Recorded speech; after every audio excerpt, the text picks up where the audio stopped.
Hop, 10-variantni boshlaymiz. O'qiydigan bo'lsak, birinchi, ikkinchi va uchinchi bosqichda jami 21290 kilojoul energiya beryapti. Bundan biz foydalana olmaymiz, sababi birinchi bosqichda qancha energiya chiqqanini bilmaymiz. Lekin biz bilamiz nimani? ATF sonini berib qo'yib, chaladan chiqqan 2x, to'ladan chiqqan 38 yig'inimiz 270 ga teng. Va aerob bosqichda hosil bo'lgan ATFdan glikoliz bosqichda hosil bo'lgan ATF nisbati 4 marta kamdegan. Shuning uchun buni hisoblaydigan bo'lsak, x'imiz 3,5 y ga teng bo'ladi. Mana bu yerda 2x kerak, shuning uchun 2 ga ko'paytirib olsam 7 y ga teng bo'ladi. 2x o'rniga 7 y dan foydalandim. Umumiy yig'indisi 270. Bundan hisoblayman, y'im 6. Endi mana bu tenglikka qo'yadigan bo'lsam, x'im 21 ga teng bo'ladi.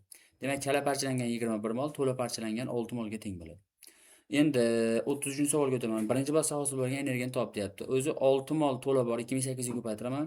21 mol chalani 200 ga ko'paytirib, ikkalasini qo'shsam 21 mingga teng bo'ladi. Umumiy energiyamiz 21290 edi. Demak, undan ayiraversam qolgani kimga qoladi desa, faqat birinchi bosqichga qoladi. 34da aerob bosqichda hosil bo'lgan issiqlik energiyasini so'rayapti. Aerob degani 6 mol to'ladan 1160 ga ko'paytirsam 6960 ga teng bo'ladi. 35-savolda 6 + 21, ya'ni glikoliz deyapti. Ikkalasini qo'shsam jami 27 mol. Glikolizda chiqadigan issiqlik 120 bo'ladi. Ko'paytirib yuborsam 3240. Javob B. 36-savol. O'rtoqlar, har bitta misolda mana men o'qib beryapman, bu yerga savolni qo'ymaganman.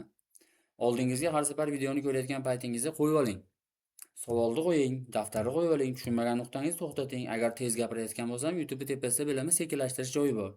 Uni 0.8 qilasizmi, 0.5 qilasizmi? Agar sekinlik qilayotgan bo'lsa, 4x ga xohlang, 5x ga oling. Nima qilib bo'lsa ham o'zingizga eng qulay sharoitni yaratib oling. 36-savolni o'qiymiz. 3 ta denkani bergan. Mana 3 ta denkani chizib oldim. Va birinchi denkada timinni beryapti 15% ga. O'z denkani teng yarim 50 bo'ladi, ayirib 35% ga teng bo'ladi. Ikkinchi DNKni ham beryapti. Sitezini 20% bo'lsa, demak 50 dan ayrsam 30% nimaga qolyapti? Timinga qolyapti. Uchinchi DNKdagi adenin nukleotid 10% bo'lsa, ya'ni 50 dan ayrsam 40% bu sitezinga qolyapti. Uchta DNKdagi umumiy adenin nukleotidi 110 ta beryapti. Endi qarang, mana 15% bunda, 30 bunda, 10 uchinchisiga qo'shsam 55%. Har bir DNK 100% dan bo'lganda yig'indisi 300% ga teng bo'ladi. 55% adeninim 110 ta bo'lsa, 300% ni qancha desak, 600 ta bu nima bo'ladi desa, mana bu umumiy nukleotidlar bo'ladi. Bir xil uzunlik degani nukleotid soni bir xil degani. Demak, bularga har bittasiga qanchadan tegadi? 300 ni, mana 600 ni 3 ga bo'lib beradigan bo'lsam, 200 tadan har birida nukleotid soni mos kelyapti. Endi so'roqqa o'tadigan bo'lsak, 3 ta DNKdagi umumiy vodorod bog'ini so'rayapti. Bizda umumiy vodorod bog'ini topish uchun yana umumiy nukleotidga guaninni qo'shsak yetarlimidi? Mana unda 100 bor. Mana 35 qo'shsam 135. Bu birinchi DNKning vodorod bog'i. Mana unda 100 bor, 20, 120 ikkiniki. Mana unda 100, sitezini 40 qo'shsam 140, uchinchisini vodorod bog'i. Hammasini foizini qo'shsam 395% ga teng bo'lyapti. Demak, mana bu foizdan foydalanib 395 ta qo'ysam 790 taga teng bo'ladi. 37-savolni o'qiydigan bo'lsak, jami 3240 gramm glyukozdan bir qismi to'la, bir qismi chala parchalangan. 3240 ta 180 glyukoza massasiga bo'lsam 18 mol glyukoza parchalanayotganligini bilsam bo'laveradi. Va keyin aytayapti, aerobda hosil bo'lgan taraf aerobni bilmayman. To'lani y molni belgilasam 36y bu mana undan hosil bo'ladi. Hop, mitoxondriyaning aerob bosqichidan. U deyapti, glikoliz bosqichida hosil bo'lgandan 9 marta ko'p. Ya glikolizni topish uchun men 2x plus 2y belgilasam, o'zimni qiynaganim qoladi xolos. O'zi glyukoza chala parchalansa ham, to'la parchalansa ham glikoliz bosqichidan o'tadi. Shuning uchun mana 18 ni 2 ga ko'paytirib qo'ysam, to'lani ham chalani ham bittada yozib ketgan bo'laman 36 qilib. 36 ni ko'paytiraman 9 ga, tenglaydigan bo'lsam nima kelib chiqyapti desa, mana bu son kelib chiqyapti. Demak, y'imiz bu yerda necha mol? 9 molga teng. O'zi jami 18 edi. Demak, ayirib oladigan bo'lsam 9 mol yana chala qolyapti. Bizda so'roq nima? Aerobda hosil bo'lgan issiqlik energiyasi. 9 ga ko'paytiraman 1160 ga 10440 ga teng bo'ladi. 38-savolga diqqat qilasiz. Kalamush tikkani berib qo'yapti. Gametegenez bosqichda dastlabki 2 ta vagon 3 marta mitoz bo'lindi. O'zi bittadan bo'lamiz. Mana bitta 1 marta mitoz bo'lsa 2 ta, ikkinchisi ikkinchi mitoz bo'linsa 4 ta, uchinchi mitozdan keyin 8 ta hujayra hosil bo'lardi agar bitta bo'lganda. Bizda bitta emas, 2 ta bo'linyapti. Shuning uchun nima qilamiz? 2 ni mana ko'paytirib olamiz, 8 ga 16 ta umumiy avogoniyalar hosil bo'lyapti.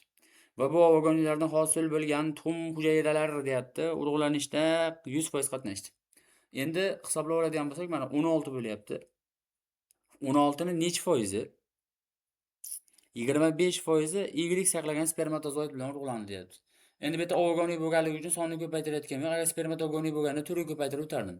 Ya'ni bitta ovogoniy meyoz 1 bo'linganda bitta yirik, bitta mayda bo'ladi. Meyoz 2 dan so'ng yana haligi mayda 2 taga maydalashib ketadi. Bitta yirigimiz yana bir yirik, bir maydaga bo'linadi. Shunda 3 ta mayda bilan bitta yirik hujayra hosil bo'ladi. Hosil bo'layotgan shakllanmagan tuxum hujayra deyilib, shunda son 1 dan bitta hosil bo'ladi. Qolgan 3 tasi yo'naltiruv tanish bo'lib ketadi. Shuning uchun 16 ni oddiy 16 holatda tuza olyapman. 25% 4 ta, qolgan 75% 12 ta bo'lyapti. Mana bu 4 tasi y bilan, 12 tasi x bilan urug'langanda xli zigotadan 12 ta, xy zigotadan 4 ta hosil bo'lyapti. Va hosil bo'lgan zigotalar 3 marta meridional bo'lindi dedi. Mana bo'laman. Meridian, ekvatorial, meridian. Jami bittasidan 16 hosil bo'ladi. Bizda mana undan nechta bor? 4 ta bor. Ko'paytirib yuborsam 16 ga 64 ta bo'lyapti. Bunda bitta x xromosom bor. Bizda savolda x so'rayapti-da. Bunda bitta x, ikkinchisi y. Shuning uchun 64 soni o'zi bo'yicha qoldi. Ikkinchi mana 12 ta zigotamiz, bu ham 16 tagacha bo'lingan. 16 ko'paytirsam 192 ta.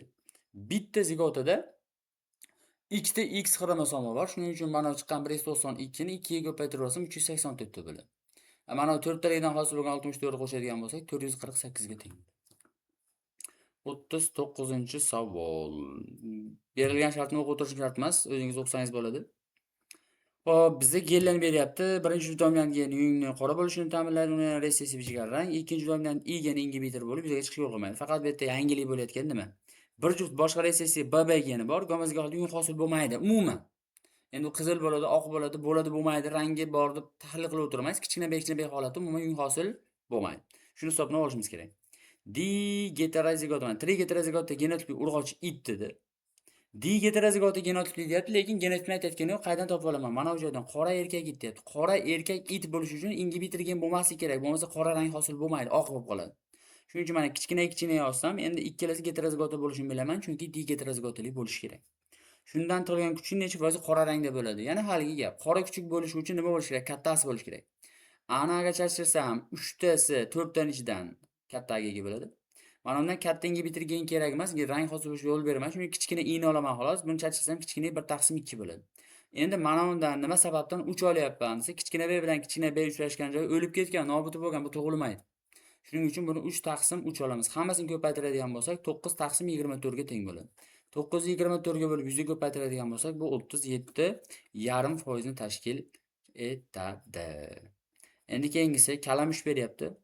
Kalamushda rangni hosil bo'lishi bilan ko'zning rangi bitta avtosom xromosomda joylashgan. Lekin yungni uzun yoki kalta bo'lishi, dumni uzun yoki kalta bo'lishi umuman boshqa avtosomda joylashgan. Mana belgilab oldim. Hop, ota-onani beryapti. Ota-onani yozib oldim. Birda otasidan, birini onasidan olgan triheterozigotalisi chachiryapti, faqat dum uzun bo'lganiga. Chachtiradigan bo'lsak, mana avlodlar, mana undan ikkita gameta, bundan mana non-crossing over gameta, bu tarafda crossing overlangan gametalari bor. Endi bu joyda hop, nima bitta aytib ko'rinsa kerak. Mana. Xo'p, mana bu crossing overlangan, bu tarafdagisi crossing overlanmagan gametalar. Bularning ichidan bizdan so'rayapti. Olingan F avlodining 3% qismi qora yungli, qizil ko'zli, kalta do'nli kalamchada non-crossing over umumiy foizni topishimiz kerak ekan.